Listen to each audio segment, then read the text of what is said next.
Hi, and welcome to CalCast, the Citizens Advice Liverpool podcast series. I'm Heather Jessup, the CEO at Citizens Advice Liverpool, and today I have with me Jimmy Jenkins, our volunteer and training and support officer. Hiya, Jimmy, how are you? I'm good, hello, nice to see you.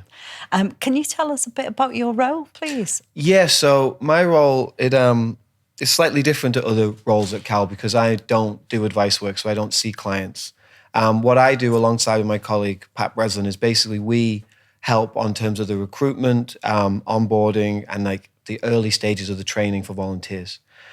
So basically, when people apply, we will, as quickly as we can, get back in touch with them, get them into an interview, and if the interview is successful, then we'll bring them in for an induction, and we'll start kind of supporting them through the process of becoming advisors. Okay, thank you. Do people need any experience to be a volunteer with us? No, so what we say to anyone that contacts, or if you look on the website, is there's no specific qualifications or experience required to be a volunteer with us. Obviously, everyone brings their own experience to the role.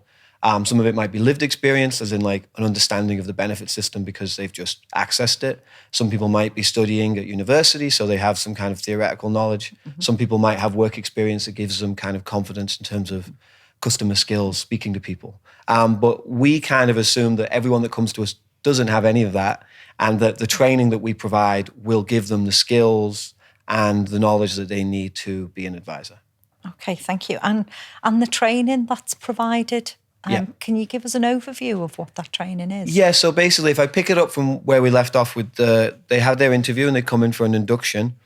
And then basically the training process, it begins with some induction training. So they'll go through things around data protection, safeguarding, health and safety.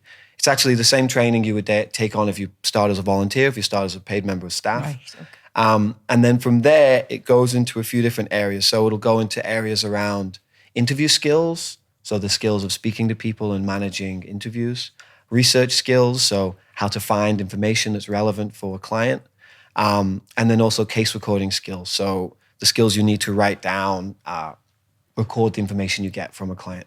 Those are kind of the three initial areas that we'll focus on. And obviously alongside that, what they'll do is they'll do observations. So they'll sit in with either experienced volunteers or maybe paid staff members. And they'll also do some participation work. So for example, with the telephone advice, that will be in stages. So initially it might mean greeting a client and just kind of taking their information, or it might be making the case notes about a phone call. And then over time, it might progress to a bit more. So it might be that you take the call up to the point where the advice is given, and eventually you would take the call and give the advice. Yeah, we've heard earlier from some of the volunteers who have said how supportive the environment is within Cal, from yourself and Pat. Can you tell me a bit more about the support that's available? Yeah, I mean, so the idea is that whenever a volunteer is in whichever office, so we obviously have 4 offices, one being telephone advice and then 3 being offering face-to-face advice. When there's volunteers there, Pat or I are always present. And the idea for that is that we offer that support that doesn't exist around just their role as an advisor, giving advice or seeing clients. We're there to offer them that kind of additional support. So they have a concern, they have a worry, they have an issue around IT or around anything else. We are basically there to make sure that they have support and that there's always someone to turn to. And over time, it does decrease because inevitably, the more confident you are in the role, the more experienced you are, the bigger a relationship you have with the supervisors, seeing clients, you find that you don't need us. Some of our volunteers have been with us for 10, 15, 20 years, and they don't come to me and Pat with lots of questions. But initially, and even throughout the first 1, 2, 3 years, people can always come to us and that support is always there. So it's a very tailored approach, would you say? Yeah. So for example, a lot of people will ask us, when do I have to finish the training by? And we don't put deadlines on things. So there's a roadmap, and we will always go through that kind of roadmap from the beginning of the training to the end of it. And we can put timelines on it. But the reality is what we'll say is we like to go at the pace of the volunteer.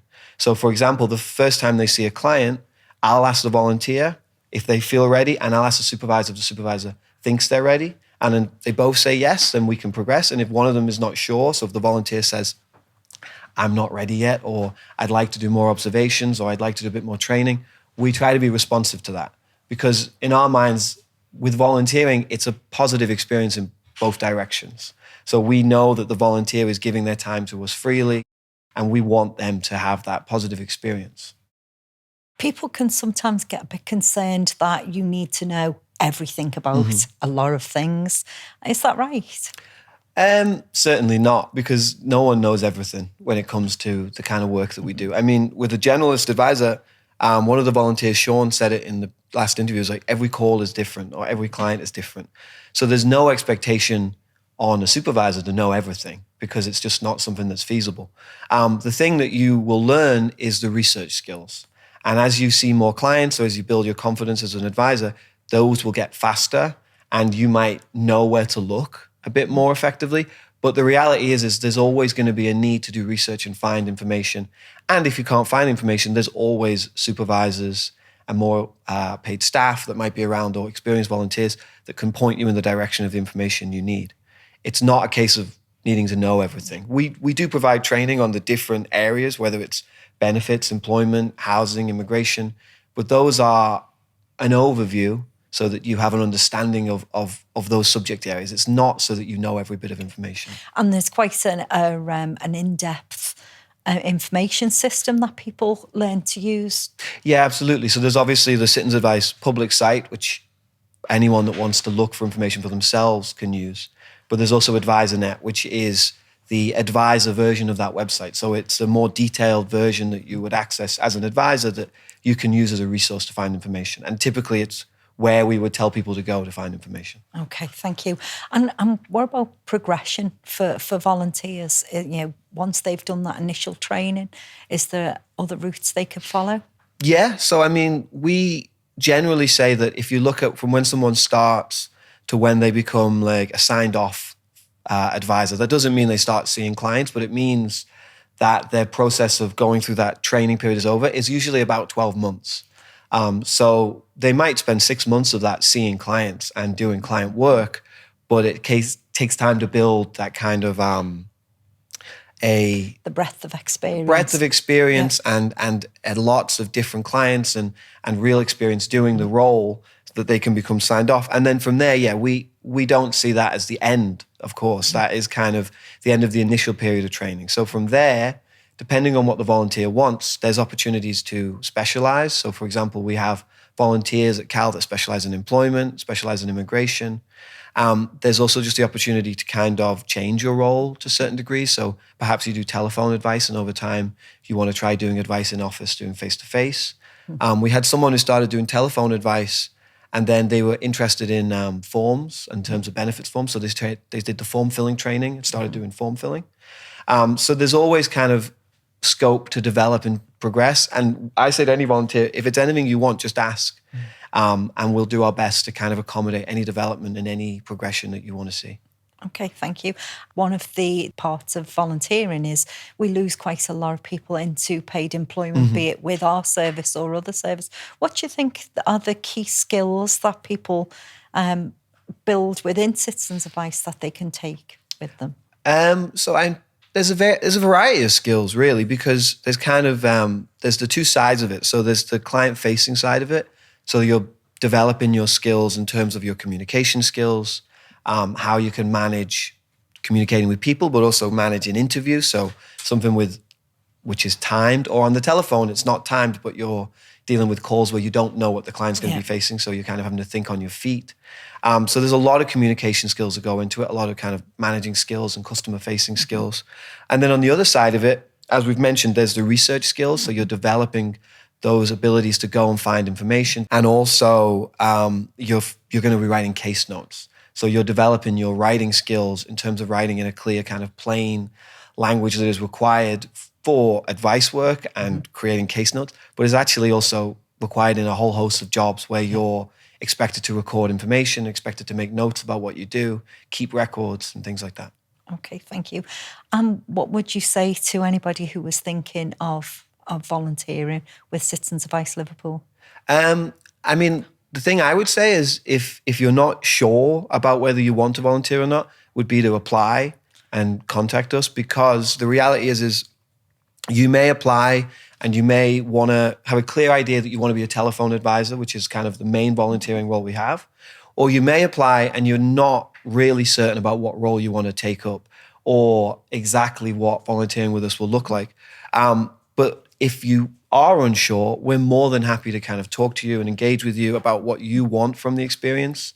And obviously, it may be that what you want isn't something we can provide, but we're always happy to have that conversation. And what we want to do is accommodate people.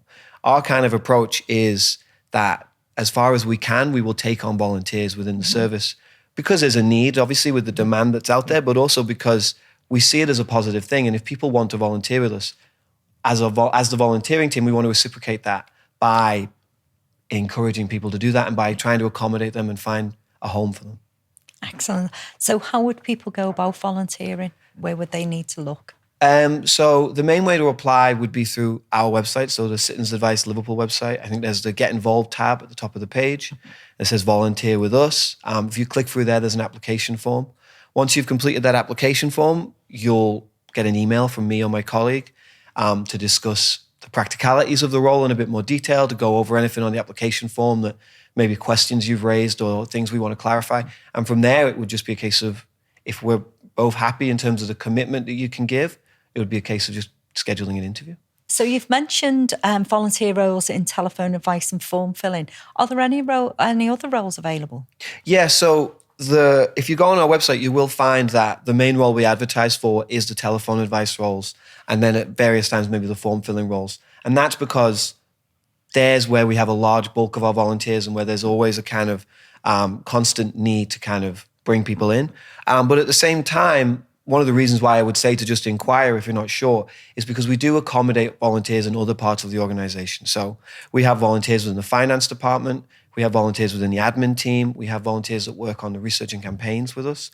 And so there are different places where we can find a home for volunteers. So even if it's not something I just mentioned, but it's something that you may think Cal does, we're more than happy to have that conversation and try and find you a place here. Like social media or comms so and things? When comms and social media is also something we've done in the past.